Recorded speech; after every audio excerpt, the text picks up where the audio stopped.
Shalom Bapak Ibu Saudara. Hari ini renungan kita berbicara mengenai ibadah yang berkenan kepada Tuhan itu seperti apa ya. Nah, kita akan baca dari Mazmur 50, tapi sebelumnya saya terinspirasi lah, ada suatu cerita atau mengharukan juga. Ceritanya begini, ini kisah nyata.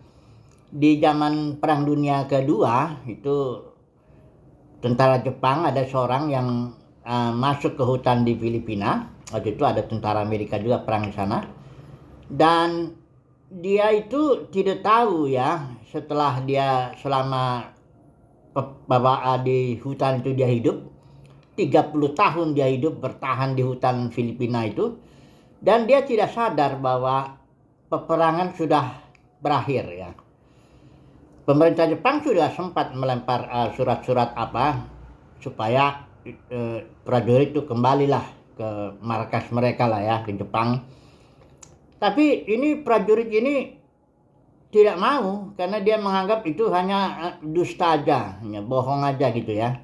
Sehingga dia bertahan terus di situ, di hutan di Filipina itu selama 30 tahun. Kemudian secara kebetulan ada seorang Jepang bertemu dengan dia. Dia kasih tahu ya, orang Jepang ini, bahwa peperangan udah selesai, udah lama selesai ya. Dia tetap tidak percaya. Ini prajurit sangat setia kepada negaranya dan sangat setia kepada komandannya. Sebelum dia jelas itu, dia tidak akan mau keluar dari hutan itu. Akhirnya sampai pemerintah Jepang mencoba mencari siapa ini komandannya dia ini ya. Setelah dicarilah, ketemulah. Komandannya sudah sangat tua ya. Didatangkanlah ke Filipina untuk bicara kepada prajurit ini, meyakinkan prajurit ini bahwa perang udah selesai, ayo kita pulang gitu loh. Setelah dia ketemu dengan komandannya ini, barulah si prajurit ini percaya ya, dan dia kembali ke Jepang, ke markasnya di sana ya. Nah, dari cerita ini apa yang bisa kita ambil ini ya? Cerita ini mengharukan juga ya. Prajurit ini setia sekali. Setia kepada negaranya, setia kepada panggilan sebagai prajurit untuk terus berperang. Survive, dia bertahan hidup di hutan. Setia kepada komandannya, sebelum komandan ngomong dia nggak akan mau percaya ya. Tapi persoalannya ini prajurit ini tidak punya pemahaman, tidak punya pengertian bahwa perang sudah berakhir. Udah bahwa nggak ada lagi musuh gitu. Tapi dia ngotot dengan pandangannya itu ya. Nah, ini bagaimana ini hubungannya dengan ibadah ini ya. Nah, saya melihat ibadah orang Kristen ini juga perlu pemahaman, pengertian lah ya, pengenalan akan Tuhan. Sebab kalau enggak, bisa jadi orang itu melakukan ritual-ritual ya, selama 10 tahun, 20 tahun, 30 tahun, datang ke gedung denominasi, memanaskan bangku-bangku itu, melakukan ritual ini, ritual itu, tanpa pemahaman. Ternyata itu seperti prajurit itu ternyata nanti kasusnya. Mari kita baca dulu ya, Mazmur pasal 50 ya. Saya melihat di sini ada 2 poin antara ritual, mengerjakan ritual, atau fellowship ya. Nah, mari kita lihat ya, Mazmur pasal 50. Satu saya baca ini dari versi LAI aja ya. Dari versi LAI itu dikatakan di sini begini ya. Iya, ini nggak usah saya baca semua. Ini ayat dari ayat 1 sampai 15, tapi saya baca loncat-loncat aja ya. Dikatakan di sini ayat 4, ia berseru kepada langit di atas dan kepada bumi untuk mengadili umatnya. Jadi Tuhan mengadili umatnya dengan maksud supaya umatnya mengenal kebenaran. Karena Yesaya 26 ayat 9 mengatakan apabila Tuhan datang mengadili bumi, menghakimi bumi, maka penduduk dunia akan mengenal kebenaran. Jadi penghakiman ini maksudnya supaya mengenal apa yang benar ya. Nah, di ayat 8 ini, ayat 7 dulu ya. Dengarlah hai umatku, aku hendak berfirman, hai Israel, aku hendak bersaksi terhadap kamu, akulah Tuhan ya. Kemudian ayat 8 ya, bukan karena korban sembelianmu aku menghukum engkau, bukankah korban bakaranmu tetap ada di hadapanku? Tidak usah aku mengambil lembu dari rumahmu atau kambing jantan dari kandangmu, sebab punyakulah segala binatang hutan dan beribu-ribu hewan di gunung, dan seterusnya. Ini bicara mengenai orang Israel punya pemahaman yang keliru. Dia hanya melakukan ritual, tapi tidak paham.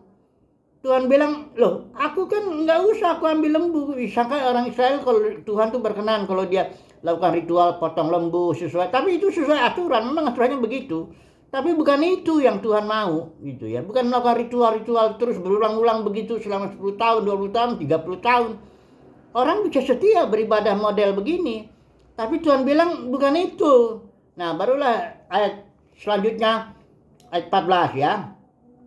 Bahkan Tuhan bilang ayat 13, daging lembu jantankah aku makan atau darah kambing jantankah aku minum? Artinya ibadahmu itu salah. Memang aku yang mengatakan ritual itu, tapi bukan itu maksudku. Nah barulah Tuhan bilang ayat 14, persembahkanlah syukur sebagai korban ya. Bayarlah nasarmu kepada yang maha tinggi. Berserulah kepadaku pada waktu kesusahan, aku akan meluputkan engkau. Nah inilah yang Tuhan mau ya, persembahkan syukur, bayar nasar, berseru kepadaku. Dan saya merumuskannya ini sebagai suatu, katakanlah ini fellowship. Tuhan mau supaya orang yang beribadah kepadanya bukan melakukan ritual itu yang utama. Bahkan barangkali ritualnya pun sudah jadi keliru kalau dikerjakan begitu secara rutin tanpa pengertian, tanpa pemahaman ya. Malah jadi menimbulkan dosa. Di sini Tuhan bilang aku menghukum engkau bukan karena ya dihukum, malah dihakimi dengan cara seperti itu.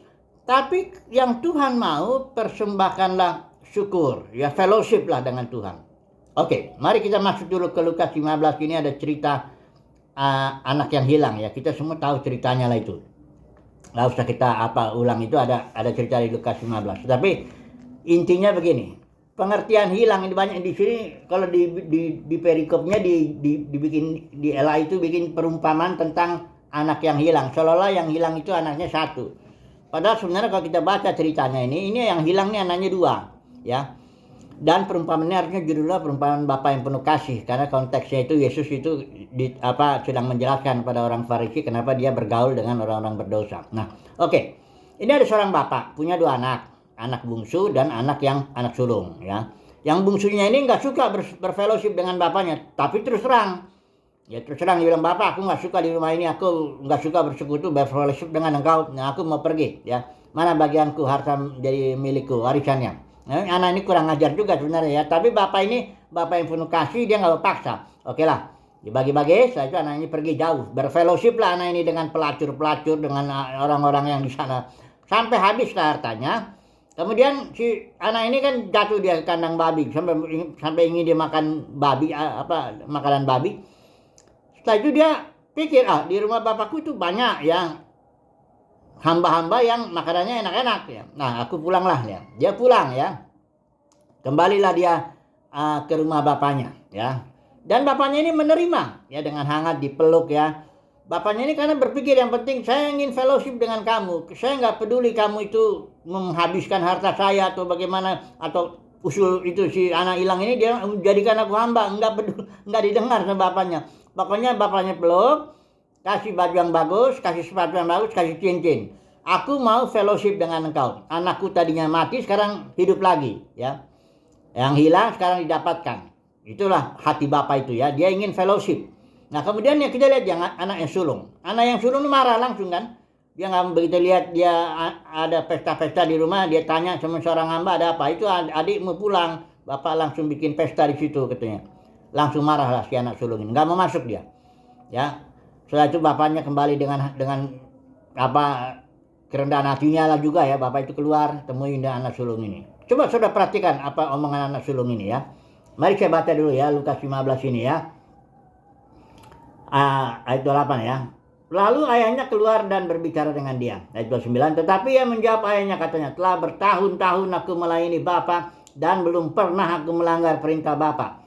Tetapi kepadaku belum pernah Bapa memberikan seekor anak kambing untuk bersukacita, perhatikan, dengan sahabat-sahabatku. Jadi anak sulung ini juga dia mentaati, tekun dia taatin itu perintahnya, melakukan ritual-ritual, tugas-tugas seperti yang bapaknya suruh. Tapi sebenarnya dia nggak suka dengan bapaknya, nggak suka berfellowship dengan bapaknya. Dia tinggal tunggu nih kapan nih bapak memberikan aku anak lembu, ya anak kambing sih ya, supaya aku bersukacita dengan sahabat-sahabatku. Jadi dia juga inginnya bersahabat dengan berfellowship dengan sahabatnya. Kalau anak yang bungsu, Ya dia berfellowshipnya di negeri yang jauh dengan pelacur-pelacur. Kalau anak sulung nih kelihatannya baik nih, orang-orang agamawi di baik nih kelihatannya nih ngerjain tugas-tugas, tapi dia nggak suka kok sama bapaknya. Ya, dia tinggal tunggu kapan ini bapak ngasih saya anak kambing supaya aku bersuka cita dengan sahabat-sahabatku. Jadi ini sebenarnya dua-duanya ini anak hilang. Hilang itu artinya apa? Artinya enggak suka bersekutu dengan Tuhan, enggak menyukai Tuhan, itulah hilang. Ya, hilang itu ada yang bisa di negeri yang jauh kayak anak-anak bungsu tuh, ya dia pengen pelacur-pelacur dia hilang, atau dia hilang juga di gereja juga banyak tuh anak-anak hilang. Di mimbar-mimbar itu pun banyak, ya. Khotbah-khotbah dia sebenarnya menyukai pelayanan, dia menyukai berkat Tuhan. Barangkali juga menyukai uang, barangkali menyukai jabatan, barangkali menyukai hormat manusia. Tapi kalau disuruh masuk ke kamar berdua sendiri di hadapan Bapak itu nggak betah dia. Nggak suka dia fellowship dengan Bapak ya. Ini sebagai penutup barangkali ya, ini ada kesaksian ya. Kesaksian barangkali ini karena udah ditulis sih oleh Billy Graham itu di dalam bukunya Just As I Am. Ada penyesalan dalam hidupnya yang ada dua lah yang dia menyesal karena kurang waktu untuk anak-anaknya. Tapi ini yang satu ini dia bilang, saya menyesal bahwa saya kurang bersekutu dengan Tuhan katanya. Bayangkanlah itu. Saya terlalu sibuk melayani dari kadang-kadang khotbah hari ini di benua ini, besoknya udah di benua yang akan datang di tempat lain. Dan saya tuh nggak yakin katanya apakah itu dipimpin Tuhan begitu ya. Dan kalau saya dikasih waktu saya akan bersekutu untuk apa? Kerohanianku untuk mengenal Tuhan. Kira-kira begitulah ya maksudnya ya. Dia belajar Alkitab juga tentu, berdoa baca Alkitab, tapi itu untuk mempersiapkan khotbah, bukan untuk berfellowship dengan Tuhan, membangun hubungan dengan Tuhan secara pribadi begitu. Bayangkanlah itu, seorang seperti Billy Graham pun masih mengalami ada penyesalannya dalam hidupnya. Jadi kesimpulannya apa ini? Ya, gimana nih ibadah yang sebenarnya yang berkenan di hadapan Tuhan? Ibadah yang berkenan di hadapan Tuhan itu adalah membangun fellowship, membangun hubungan dengan Tuhan, untuk mengenal Tuhan. Sehingga kita menyukai Tuhan, bukan menyukai berkatnya. Ya, kalau menyukai berkatnya itu maling pun saudaraku suka loh dengan berkat Tuhan. Misalnya dia dapat jarahannya, dia bersyukur juga. Dia senang itu ya. Jadi mari kita belajar ya, membangun hubungan atau fellowship pribadi dengan Tuhan. Berdiam diri di hadapan Tuhan, mencari wajah Tuhan. Belajar menyukai Tuhan, itulah ibadah yang berkenan di hadapan Tuhan. Nanti setelah kita mengenal Tuhan, memahami Tuhan, maksud-maksud Tuhan, barulah kita berjalan mengerjakan apa yang menjadi tugas kita ya. Jadi semoga ya Tuhan memberikan kasih karunia nih dalam batin kita, agar kita memahami, agar kita bisa berfellowship dengan Dia, menyukai lah fellowship dengan Dia. Haleluya, amin.